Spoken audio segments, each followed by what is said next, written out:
Na década de 1970, a segurança nos aeroportos, mesmo nos Estados Unidos, estava longe de ser como é atualmente, com um rígido controle que envolve de cães farejadores a equipamentos de alta tecnologia.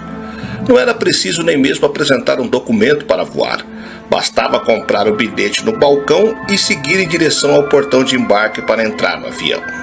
Na véspera do Dia de Ação de Graças de 1971, a tripulação do Boeing 727 da Northwest Orient Airlines imaginava que o voo 305 seria mais um voo tranquilo até Seattle.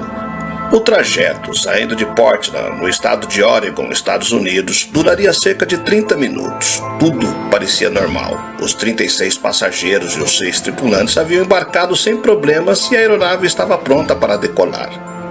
Não passava pela cabeça daquelas pessoas que elas fariam parte de um dos crimes não solucionados mais misteriosos da história dos Estados Unidos.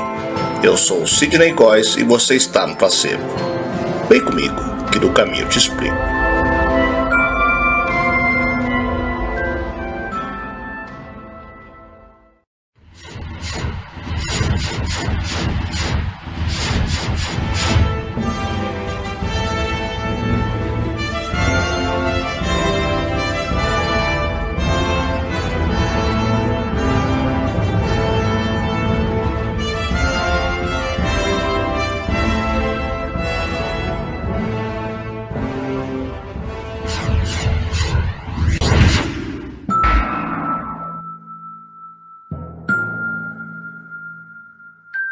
Era quarta-feira, dia 24 de novembro de 1971, véspera de Ação de Graças.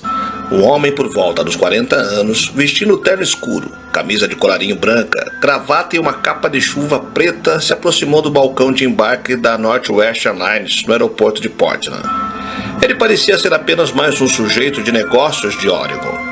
Portando apenas uma maleta e um guarda-chuva, o indivíduo que se identificou como Dan Cooper pagou em dinheiro uma passagem somente de ida com destino a Seattle.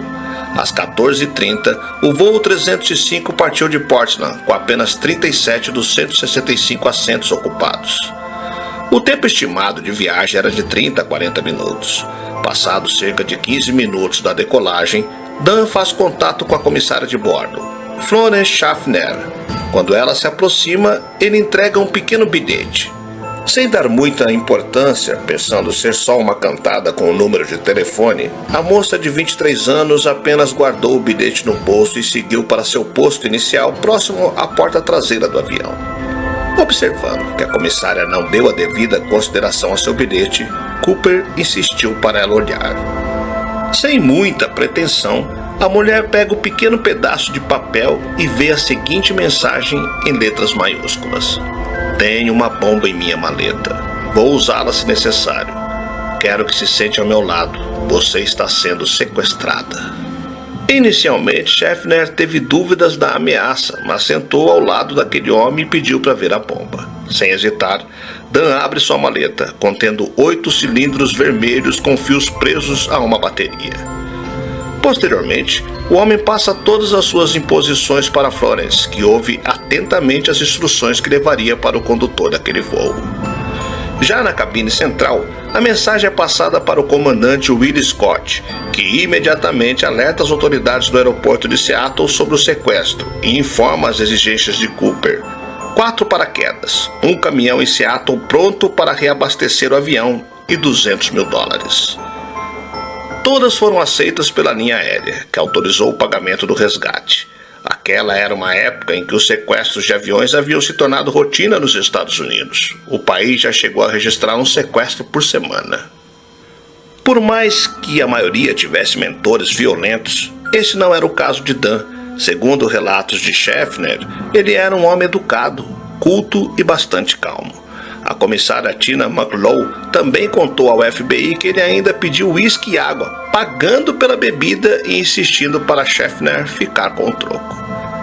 Na cabine de comando, o piloto Scott foi instruído a avisar todos os passageiros que o voo atrasaria por problemas mecânicos. Isso daria mais tempo para que o presidente da companhia aérea, Donald Nirope, juntasse toda a quantia exigida pelo sequestrador. Sendo assim, o avião ficou dando voltas, até que às 17h24, o comandante foi avisado que as exigências foram cumpridas e que poderiam pousar em Seattle. Com a aeronave em solo, Cooper pediu que as luzes fossem apagadas para dificultar a visão de seu interior. Com o fim da entrega de tudo que foi pedido, Cooper autorizou o desembarque de todos os passageiros e das comissárias para que saíssem, sobrando apenas ele e os pilotos. Depois de reabastecer o avião, novas instruções foram ditas. Ele queria que seguisse em direção à cidade do México na menor velocidade possível. Especificou ainda que o trem de pouso deveria ficar abaixado na posição usada para decolar e aterrissar o tempo todo.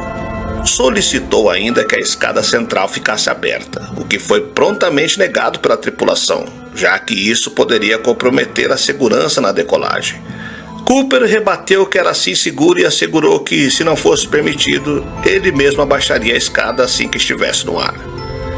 Depois de discutirem, comandante e criminoso concordaram em seguir com a escada aberta. Os pilotos ergueram o voo novamente às 19h40 e seguiram com a menor velocidade possível com destino a Reno, Nevada.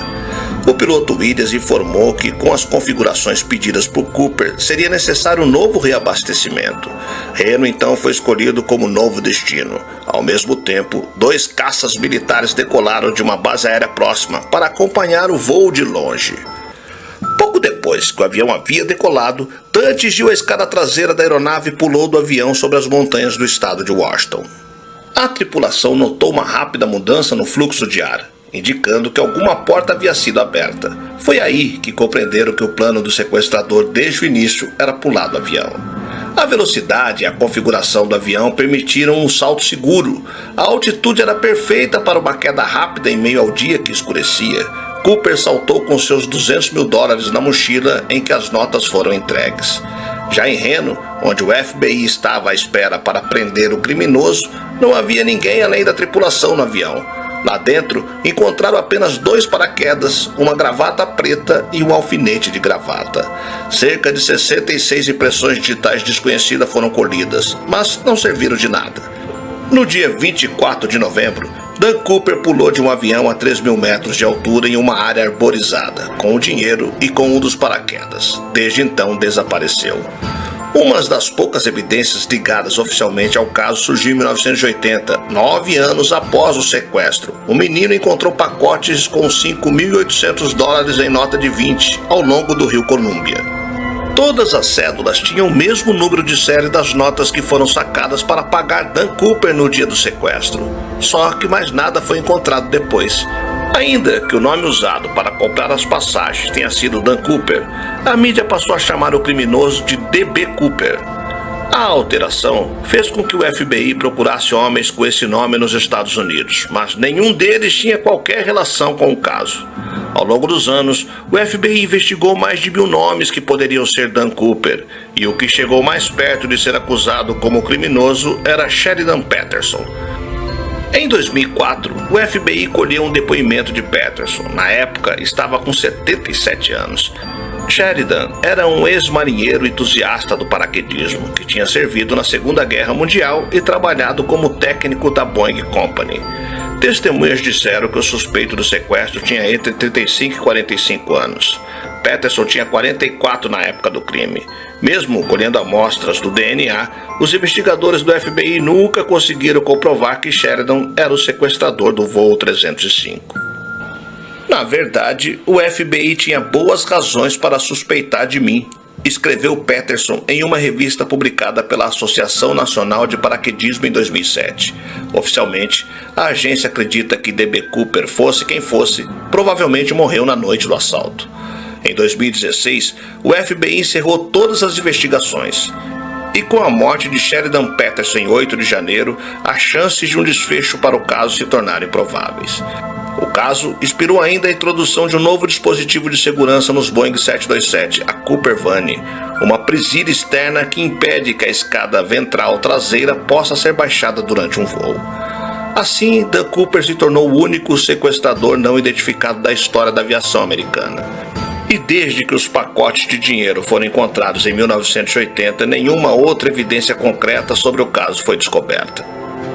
A A investigação do incidente perdurou até 2016, quando o FBI desistiu de continuar procurando Dan Cooper e encerrou o caso. Após esse incidente, foi determinado que as portas traseiras de todos os 727 em serviço nos Estados Unidos fossem bloqueadas, e nos anos seguintes as autoridades começaram a dar mais atenção à segurança na aviação comercial. É popularmente dito que o crime não compensa e que aqueles que optam por enriquecer de forma ilícita eventualmente acabam pagando um alto preço por isso. No entanto, alguns casos desafiam esta regra, pois o homem chamado Dan Cooper sequestrou um avião, embolsou um generoso resgate em dinheiro e depois simplesmente desapareceu no ar usando paraquedas. O FBI ainda não conseguiu responsabilizar ninguém pelo crime, nem mesmo responder as mais simples das respostas: quem era o criminoso por trás do sequestro? Mas e você? O que acha? Será que ele sobreviveu ao pular do avião?